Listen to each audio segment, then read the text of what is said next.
Welcome back, everybody, to CEO Chat. My name is Al Cini. And you were Joe Azimendi. There you go. This is like a little Alzheimer's test we give each other. And we passed. Congratulations. Yeah, we did fine today. But more interesting than either of us, as always, is our guest. Our guest is Daren Debel, who is the Chief Operating Officer of the Michael Shapot team within Compas Realty. You're part of a team within Compas. Good to be here. Daren, Good to be great back. to see you. And the reason why I know that so well is because Daren, in full disclosure, is my real estate agent. We have a picture of New York behind us, and somewhere down in that corner, I've got an apartment for sale, and these guys are taking care of that for me. Well, you're in good hands. Oh, terrific hands. And here's why I know that. Before the program, Daren, you were talking about how real estate used to be the 3 Ps. Yeah, it used to be put the listing online, post an open house, pray it sells. And that was it. That was all there was to it. But now it's a lot more proactive. It's a lot more creative. Much. It's different. So why don't you talk a little bit about how things have evolved in real estate? Sure. Certainly even in the last 2 years, 2.5 years, the market's changing tremendously. I know when I was back here early in the spring, I was saying it was kind of a schizophrenic market. It still is a little schizophrenic. However, we've really transitioned into a buyer's market right now. There is no better time to be a buyer pretty much in the last 7 years. And it's just being able to face the shifting of the market, managing buyer expectations, more so even seller expectations. Again, going back 2-3 years, those 3 Ps was all an agent had to do. That's all it took, but now... And even with that, almost 50% of listings, I think it was about 43% of listings were going above asking price by just posting it online. Just by posting it online. But now, since you brought that up, we have a place for sale, and you're working with us Yes, on we that. are. And they will help you stage your place. They will help you photograph your place. There's so much about making a place attractive to a potential buyer that you guys understand that the average person wouldn't even consider. Most people, I know, sorry to say, don't have the imagination. They walk into an apartment, they see it for what it is, and, yes, no, maybe.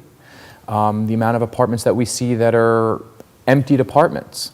Well, the problem is now you see every scar, wart, pimple of that apartment. You see everything there that you shouldn't want to see, and that's what your eye focus is on. So that's where it comes, whether we have to stage it, whether it's currently staged and we have to declutter, remove items, shift things around, tell owners truths that they might not want to hear, but they still need to hear it. You said a few truths to us that we didn't want to hear, but that kind of honest conversation is what leads to results. And and then, by the way, you have to stand by what you say. Absolutely. I mean, if you're telling somebody the truth and the truth hurts, you just have to wait until that pain washes over them.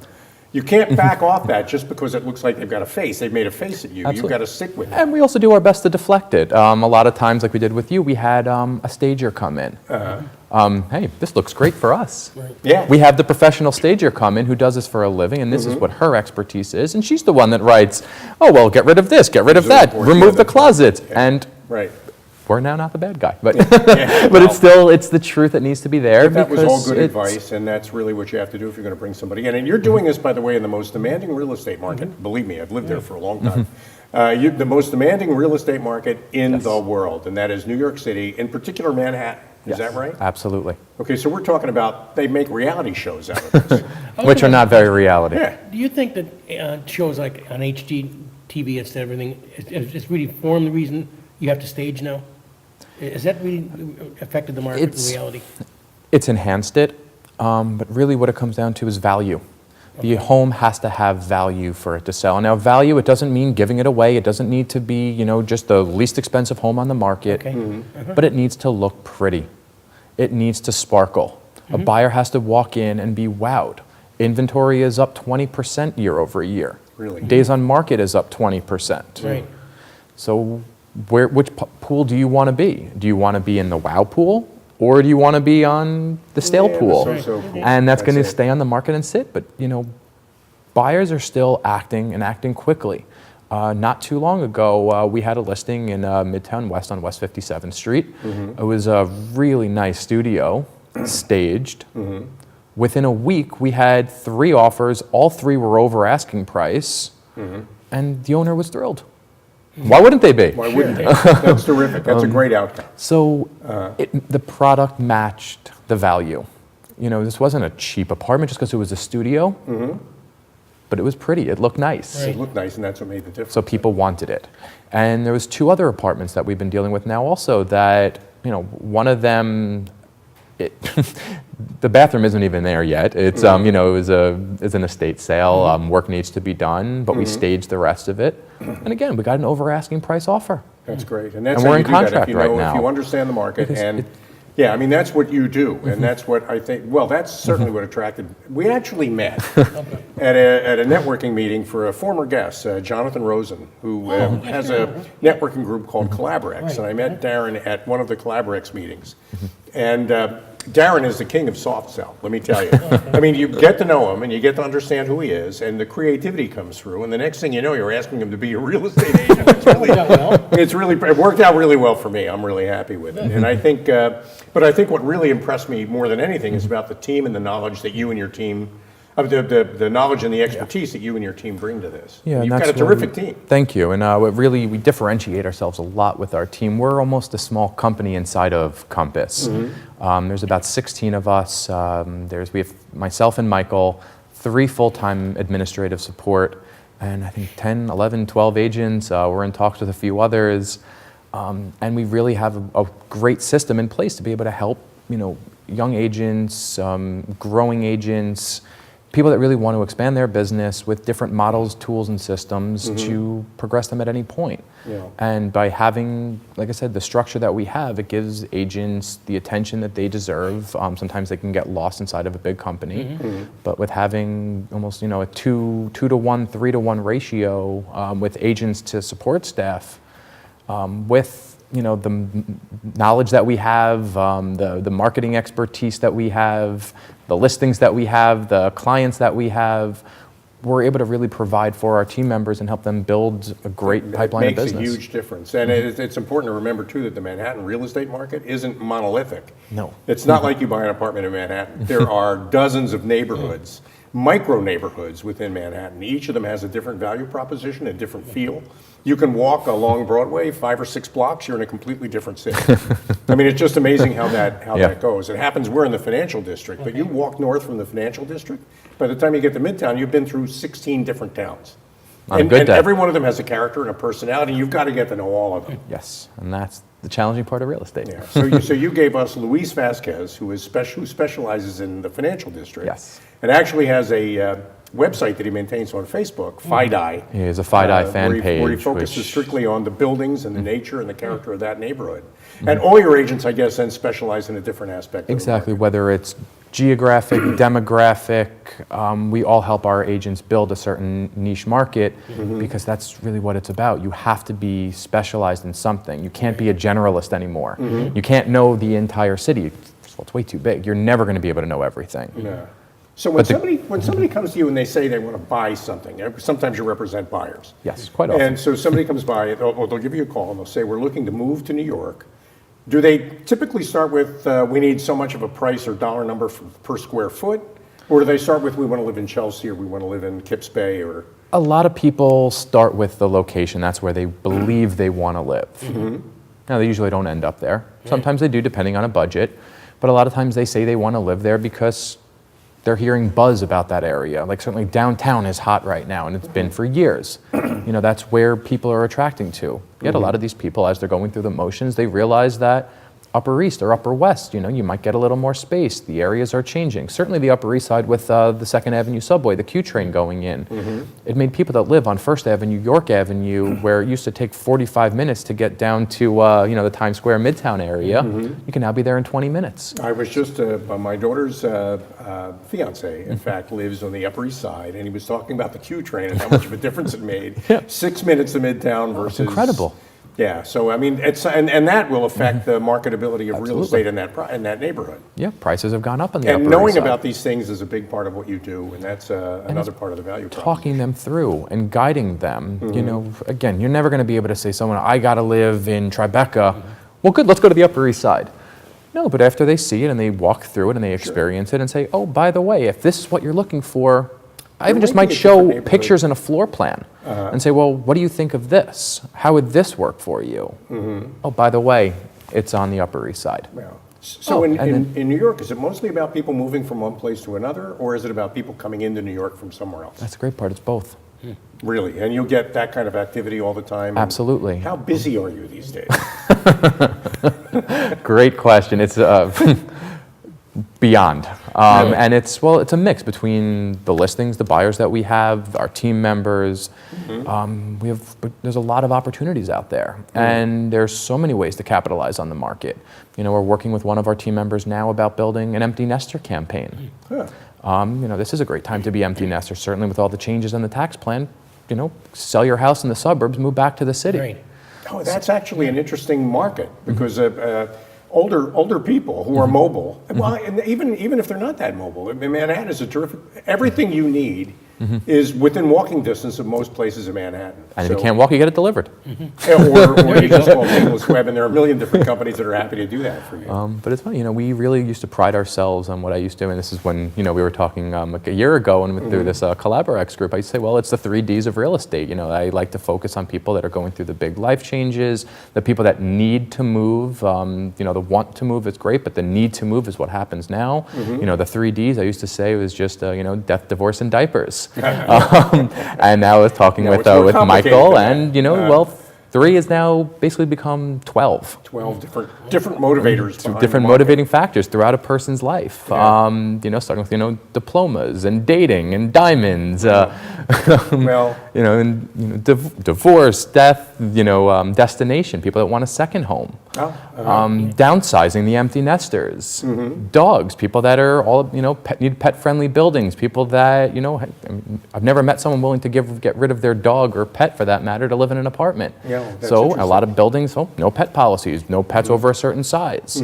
So we have people that specialize on that. That gets us into another subject that I definitely want to explore. But before that, a part of the market is there are people like Joe's age who are making, I'm going to pick on you again, but we're actually the same age. But more or less. But people our age are making choices to move from the suburbs back to the city because that represents an opportunity for us. So that's part of the buying pressure. I hadn't thought about that. My thinking is mostly people our age move out of the city to be someplace where it's quiet. But quiet, if you're a fan of my cousin Vinny, doesn't always work for you. Sometimes it gets on your nerves. Yes. But I want to talk a little bit about the personality and characteristics of New Yorkers, because a lot of the turnover are New Yorkers moving from one neighborhood to another neighborhood. Yes. And when we say Manhattan in New York is a demanding real estate market, it's not just demanding because of the inventory, it's demanding because of the personality and characteristics of the buyer. Isn't that true? Yes, absolutely. How do you make these people happy? I've been a co-op board president for 11 years. I need advice from you.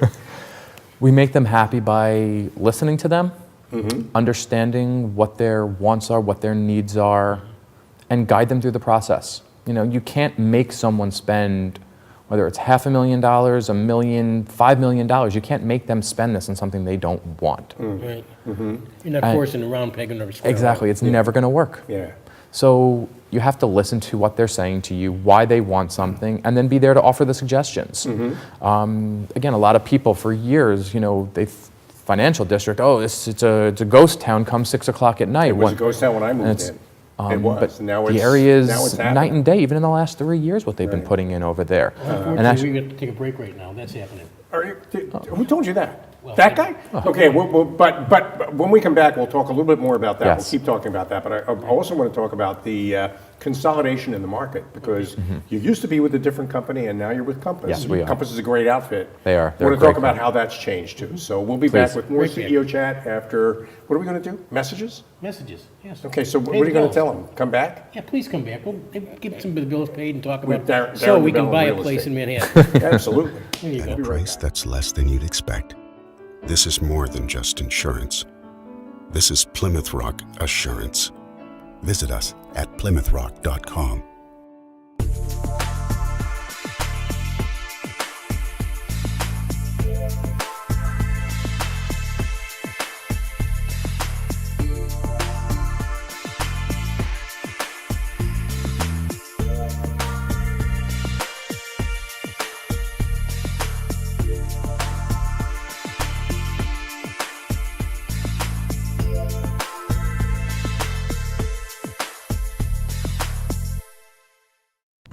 name's Casey Price, host of a brand new show called Everyday Elder Care.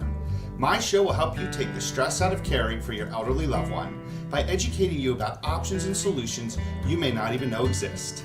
Tune in every Tuesday at noon on RVN TV. We'll see you there. Imagine the finest hand-selected USDA prime steak you'll ever have. The freshest line-caught seafood, our Wine Spectator award-winning wine list, and soul-satisfying desserts. Bring that together with the perfect date, the winning business deal, a memorable family celebration. Welcome to Rod's Steak and Seafood Grill in nearby Morristown, New Jersey. Bring your appetite and feed your passion. Love my style and I'm dancing tonight. My smile from pearly white side. Love myself, love my style, pearly white. Love your smile. From teens to grown-ups braces, they can change your life. All ages and all faces. Just smile from pearly white. Love yourself, love your style, pearly white. Love your smile.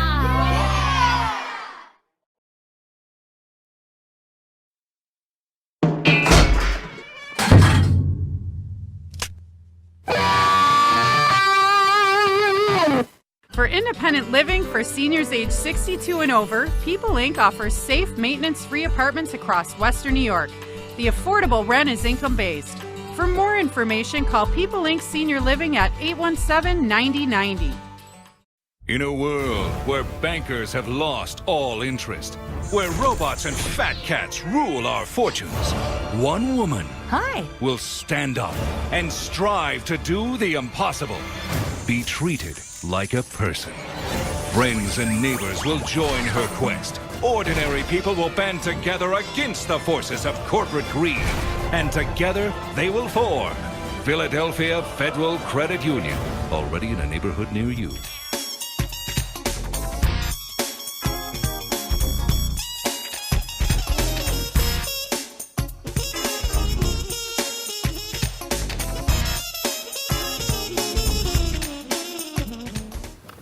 Welcome back to CEO Chat. This guy is Joe Asamendi And that's my partner, Alcini. and good friend. Yes, absolutely. Great to be back. And we're talking to Daren Debel. And Daren, real estate owner, I don't want to say this, you're a mover and shaker. It's not Yes. just an agent, you're more than that. And you have the Michael Shapot team within Compas Realty in Manhattan, which is a very demanding real estate market.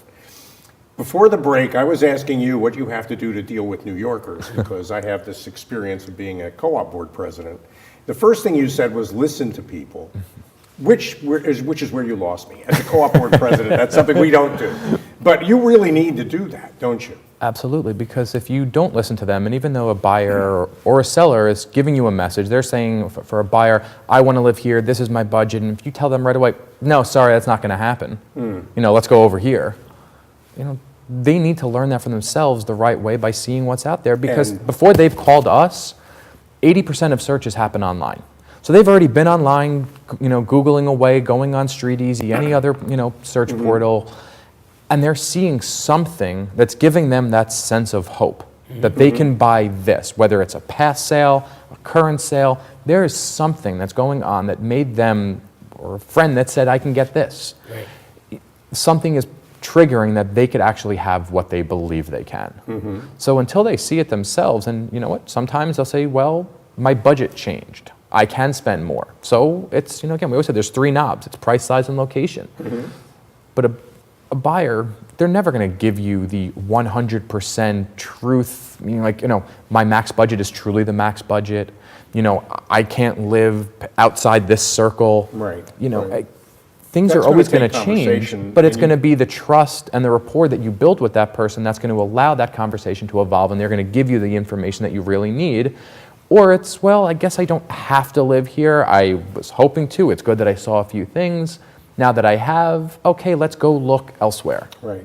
And that's so important, because all that takes time and patience. Yes. And a lot of people are afraid to call a real estate agent for whatever reason, mostly because they're afraid they're going to be pressured into doing something they don't want to do. Most of them are bad. So it's, Let's be honest. It's important to remember, at least your team But generally, if you want to be successful in real estate, you've got to be more of a counselor Yeah. than a salesperson. Right. This business has changed. That we are advisors before we're salespeople. You know, this was just about sales. You know, like I said, you can't bully someone into making a decision to list their home or to buy a home.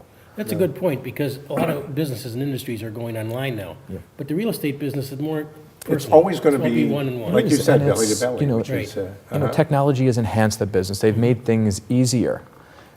But this, you know, it's too emotional. Right. You know, you're dealing with, for That the was the most point Joe part, made during the people's break. biggest buying or selling decisions, biggest financial decisions are around the roof over their head, or this is where they raised a family. This is where they went through this moment in their life. You know, there's memories, there's emotion in every single home in the city, good or bad. So to be able to, you know, talk to someone, you need to have a real person at the other side to be able to have that belly-to-belly, eyeball-to-eyeball conversation, guide them through so they feel supported, cared for. And again, I know not everyone wants it. Some people want to be bullied into it. Some people like that pressure approach. some people a wanna lot be- of agents some do it, people wanna and be they're directed so to something. successful at it. And I give them credit. It's just not my style, and it's Yeah, not you've my gotta be. team's style.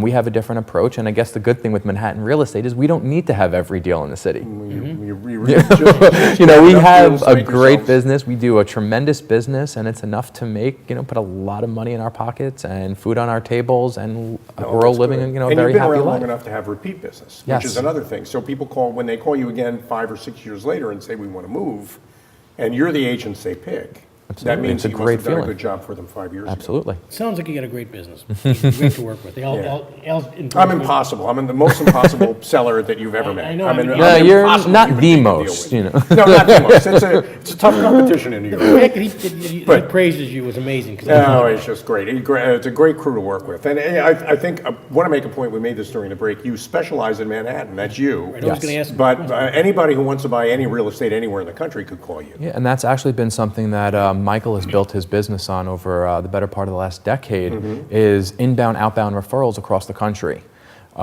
We have, as a team, relationships with people coast to coast that even if you were looking to buy, sell anywhere, well, we can put you in the hands of a really great real estate agent that's similar to us, because these are the people we align ourselves with, so that you know that wherever you're going, and sometimes when you're moving to a different city, it's, you know, certainly very scary.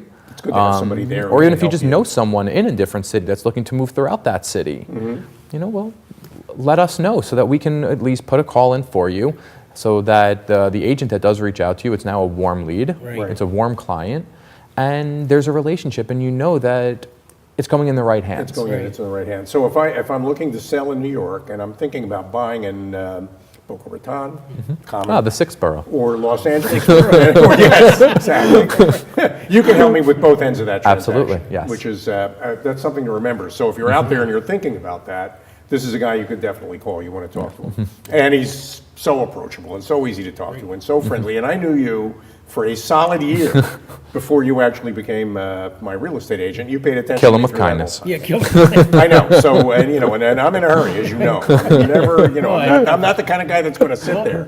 But he sat there with me for that whole time and stuck with me. And I want to get back to Manhattan real estate just one more time, because unlike other markets where it's mostly new inventory, Yes. where all the walls are 90-degree corners, Manhattan real estate is carved out of some of the oldest buildings in the country. And some of the spaces are very, I mean, I happen to have an unusual space myself. So tell me what it's like being creative when the inventory is so varied. It's being able to see things big picture. You know, look at a space for what it is. This is why we have the team that we have. And our team, like I said, it's not just, you know, us and the agents and our support staff. It's the stagers, it's the photographers. We have a bigger team so that we can all analyze a property and see how are we going to be able to approach this to the market, where we're going to get the right eyes on it, we're going to get the right people coming in through the door, we're going to be able to promote it the right way on social media to the proper demographics, and, you know, cast the biggest net possible. Because there's, I mean, hey, some of these really old buildings, well, these pre-war buildings are built much better, to be honest, than the post-war buildings and a lot of these new constructions. We're pre-war, and we've got the some walls are unusual more angles solid, the and- rooms are bigger, the ceilings are higher, windows are typically bigger, except for the floor-to-ceiling windows in a lot of these new buildings. But you have just a lot of different character and charm in these apartments that you don't get in these newer cookie-cutter style. And it's the typical, what most of the country really is new construction, I think, by comparison with what you're Yeah. dealing with in New York. So you've got to have that eye for what people want based on how you've listened to what they're looking for and what you know you've got available in the way of inventory. And again, there's going to be buyers that I have to have new dev. Others, I don't want to be near new dev. So again, the amount of people looking to move into the city, you're going to have a market for every single style apartment. Some people love duplexes or triplexes. Some people love lofts. Some people want to have a private outdoor space. You know, there's a demand for every and all products out there. So you just have to know, you know, this one apartment is not made for everyone, and don't try to market it for Don't try everyone. to sell it to everyone. And that, You know, we that's try to a- think about who is going to be the ideal buyer, or what are the 3 most likely buyer groups for this apartment, and then how do we market for that? And obviously, it's, you know, being, you know, careful with it. You know, we don't want to exclude someone, but again, you also need to be targeting people the you have right to be- way. You have to be sensible. And that's, You know, that's actually another point, Joe. So when you're looking to buy real estate in New York, and by the way, I could recommend an apartment for you. When you're looking to buy real estate in New York, you want to find somebody who is not going to waste your time by showing you things that they know you're not going to like. And that's another thing that I think you have to be sensitive to, and you guys are really good at that. Thank you. Better not to bring somebody by who's going to say, no, this is not right for me, than to waste everybody's time by trotting a lot of people through something. Absolutely. So, And then it's also you lose your trust and credibility. yeah, it's great. Like less is more, you know, Yeah. basically. That's Oh, what you yeah. gotta do. Yeah. We're at that point in our program where you get to tell everybody how to reach you if they want to buy or sell real estate anywhere in the country. Go ahead and look in your Great. camera and tell everybody how to get you. So anyone can get a hold of me via phone or email. My email address is Daren.Debel, DAREN.DEBEL @compass.com. And my cell phone number is 516-776-2417. Again, we can help you buy or sell real estate anywhere in the country, focusing in Manhattan, but anywhere that you know someone, a friend or a family member, we can take care of you. On top of that, you're a great guy to get to know. Thank you. Thank it's you, been a pleasure. Oh, welcome. If ever I need a real estate Daren agent, Debel, you're the and- guy. Absolutely. Oh, yeah. Happy And to go help. thank everybody on your team, all the Certainly people will. I'm dealing with. Great team and a great guy helping to run that team. It's terrific. So thank all of you for joining us on CEO Chat. Terrific conversation about New York real estate with Daren Debel. I learned a lot. I did. Well, I'm learning a lot, and I'm stuck in the middle of all that. I know, it's amazing. I always learn a lot when I talk to this There guy. you go. Who are you again? I'm Joe Osmendi. And what was my name again? You're El Senior. And where are we going to be next Friday at 10:30 and 11:30? Here at RVN TV. On CEO Chat with 2 more great guests. Absolutely. Thanks for joining us today. Have a great weekend, and we'll see you again next Be week. safe, sound, because we need you next week. Absolutely. We need them all back, don't Yeah, we? absolutely. Thanks again. My pleasure.